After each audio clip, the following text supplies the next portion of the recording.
East Texas kids out of school, many parents are worried about summer learning loss, but there are ways to stay focused on learning.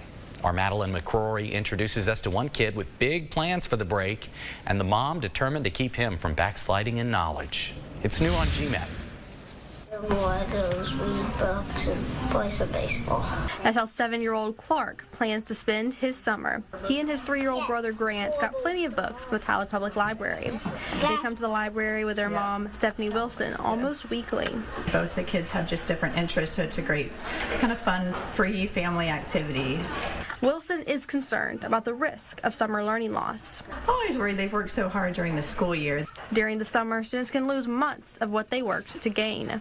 According to the Mayo Clinic Health System, students on average lose 2 months of reading skills and nearly 3 months of math skills.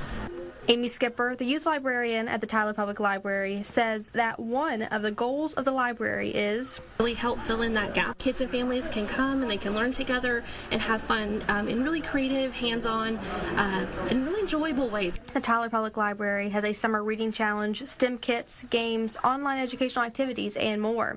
If you're trying to determine the best way to avoid summer learning loss for your child, Skipper says, really about staying involved and staying engaged.